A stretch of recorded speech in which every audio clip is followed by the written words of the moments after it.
નવરાત્રિના પર્વને લઈને સુરત સિવિલ હોસ્પિટલ સજ્જ બની છે। તમામ પ્રકારની ઘટનાઓને પહોંચી વળવા માટે તંત્ર દ્વારા તૈયારીઓ કરી દેવામાં આવી છે। નવરાત્રિનો પાવન પર્વ શરૂ થઈ ગયો છે। આજે નવરાત્રિનો પ્રથમ દિવસ છે, તેમજ 9 દિવસ સુધી ખેલૈયાઓ ગરબા રમવા માટે તૈયાર છે। ત્યારે નવરાત્રિ દરમિયાન કોઈપણ પ્રકારની જેમ કે આગ, રોડ અકસ્માત તેમજ ગરબા રમતી વખતે ઢળી પડતા ખેલૈયાઓ સહિતની અનિચ્છનીય ઘટનાઓ ન બને તેને પહોંચી વળવા માટે સુરત સિવિલ હોસ્પિટલ તંત્ર સજ્જ બન્યું છે। સુરત સિવિલ દ્વારા શું તૈયારી કરી દેવામાં આવી?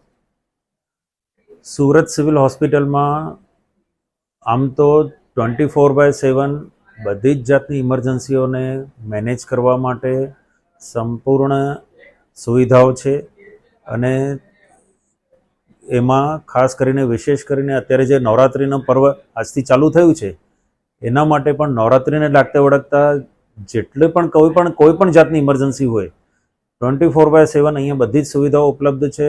જે કેઝ્યુઅલ્ટી ઇન્ચાર્જ મેડિકલ ઓફિસરો છે એમને પણ સૂચના આપવામાં આવી છે કે નવરાત્રિને લાગતા વળગતા કોઈ પણ ઇમરજન્સી હોય વિવિધ વિભાગોના ડૉક્ટરો સાથે સંકલનમાં રહીને વ્યવસ્થિત રીતે એની સારવાર અપાવવાની છે।